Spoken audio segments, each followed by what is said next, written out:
ഒരു നിമിഷം ചിന്തിച്ചു നോക്കൂ. ശ്വാസം പോലും വിഷമാകുന്ന ഒരു ജീവി, അവൻ്റെ സ്പർശം തന്നെ മരണമായി മാറുന്ന ഒരു ശക്തി, കണ്ണുകളിൽ ഒരു ലോകം മുഴുവൻ ഒളിപ്പിച്ചിരിക്കുന്ന അത്ഭുതം. അങ്ങനെ ഒരു ജീവിയെ സ്വയം മഹാദേവൻ തൻ്റെ കഴുത്തിൽ ധരിച്ചുവെന്ന് നിങ്ങൾക്കറിയാമോ? അതെ, അതൊരു സാധാരണ പാമ്പല്ല. അതാണ് നാഗരാജാവ് വാസുകി. ദേവന്മാരും അസുരന്മാരും ഒരുമിച്ച് ലോകത്തെ രക്ഷിക്കാൻ ശ്രമിച്ചപ്പോൾ സ്വന്തം ശരീരം തന്നെ ഒരു കയർ പോലെ സമർപ്പിച്ചവൻ, അസഹ്യമായ വേദന സഹിച്ചിട്ടും ഒരു പരാതിയും പറയാത്തവൻ, അത്ര വലിയ ഭക്തൻ. എന്നാൽ ശ്രീകൃഷ്ണൻ പോലും പറഞ്ഞിട്ടുണ്ട്, സർപ്പങ്ങളിൽ ഞാൻ വാസുകിയാണ്. എന്നാൽ വാസുകിയുടെ കഥ സമുദ്രമഥനത്തിൽ അവസാനിക്കുന്നില്ല, അത് തുടങ്ങുന്നത് അവിടെ നിന്നാണ്. ഈ കഥയിലുണ്ട് ഒരു അത്ഭുതകരമായ തപസ്, ഒരു ഭയാനകമായ ശാപം, 3 ലോകങ്ങളും ഓർമ്മിക്കുന്ന ഒരു മഹത്തായ ത്യാഗം. വാസുകി വെറും ഒരു പാമ്പായിരുന്നു, അല്ലെങ്കിൽ ജീവിതത്തിൻ്റെ ഒരു സത്യമായിരുന്നു? ഇന്നത്തെ ഈ യാത്രയിൽ ഗ്രന്ഥങ്ങളിൽ മറഞ്ഞുപോയ വാസുകിയുടെ കഥകൾ, നമ്മുടെ ജീവിതത്തോട് ചേർന്ന് നിൽക്കുന്ന സത്യങ്ങൾ നിങ്ങൾക്കറിയാം. അതിനാൽ അവസാനം വരെ ശ്രദ്ധിക്കുക.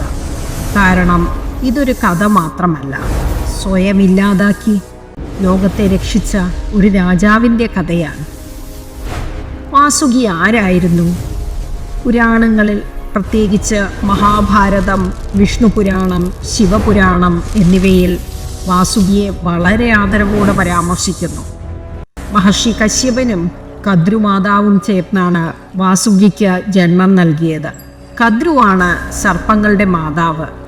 അവരുടെ ഗർഭത്തിൽ നിന്ന് അനവധി നാഗങ്ങൾ ജനിച്ചു. ശേഷനാഗൻ, വാസുകി, തക്ഷകൻ, കർക്കോടകൻ, പത്മൻ, അങ്ങനെ.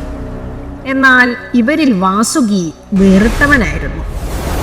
ശേഷനാഗനെ നിങ്ങൾ കേട്ടിട്ടുണ്ടാകും, ഭഗവാൻ വിഷ്ണുവിൻ്റെ ശയ്യയായി നിലകൊള്ളുന്നവൻ.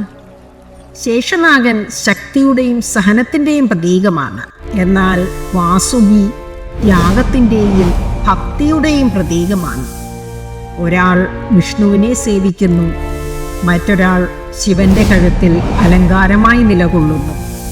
രണ്ടുപേരും മഹത്തായവരാണ്, പക്ഷേ അവരുടെ വഴി വ്യത്യസ്തമാണ്. വാസുകിയുടെ രൂപവും മഹത്വവും എന്തെന്നാൽ, വാസുകിയുടെ തലയിൽ ഒരത്ഭുതമായ നാഗമണി ഉണ്ടായിരുന്നു. അതിൻ്റെ പ്രകാശം കൊണ്ട് മുഴുവൻ നാഗലോകം തെളിഞ്ഞു നിന്നു. അവന് 9 ഫണങ്ങളുള്ളവനായി വിശേഷിപ്പിക്കുന്നു. ഓരോ ഫണവും ഓരോ ശക്തിയുടെ അടയാളമാണ്. അവൻ്റെ ദൃഷ്ടിയിൽ ഒരു വിചിത്രമായ ആകർഷണമുണ്ടായിരുന്നു. ആ കണ്ണുകളിൽ നോക്കുന്നവർക്ക് സ്വന്തം തെറ്റുകൾ പോലും മനസ്സിലാകും. നീതിയായിരുന്നു അവൻ്റെ രാജധർമ്മം. ദുർബലരെ പീഡിപ്പിക്കാത്തവൻ, ശക്തന്മാരെ പേടിക്കാത്തവൻ. വാസുകി നാഗലോകത്തിൻ്റെ രാജാവായിരുന്നു. പാതാളത്തിലെ ഒരു അത്ഭുത ലോകം, മണികളും രത്നങ്ങളും നിറഞ്ഞ മഹലുകൾ, നാഗകന്യകകളുടെ നൃത്തം, ജ്ഞാനത്തിൻ്റെ ഒഴുക്ക്. അവിടെ വാസുകി നീതിയും കരുണയും ചേർന്ന് രാജ്യം ഭരിച്ചു. യൗവനത്തിൽ വാസുകി മഹാദേവനെക്കുറിച്ച് കേട്ടു. ശ്മശാനത്തിൽ താമസിക്കുന്നവൻ, ഭസ്മം ധരിക്കുന്നവൻ, മരണത്തെ പോലും ഭയക്കാത്തവൻ. അവനെ സേവിക്കണമെന്നൊരാഗ്രഹം വാസുകിയുടെ ഹൃദയത്തിൽ ഉണർന്നു. അങ്ങനെ വാസുകി കഠിനമായ തപസ്സാരം വെച്ചു. ഹിമാലയത്തിലെ ഒരു ഗുഹയിൽ ഭക്ഷണവും വെള്ളവും ഉപേക്ഷിച്ച് ഓം നമഃശിവായ എന്ന ജപത്തിൽ മുഴുകി. കാലങ്ങൾ കടന്നു, പ്രളയങ്ങൾ വന്നു, തീയും മഞ്ഞും ഏറ്റുവാങ്ങി.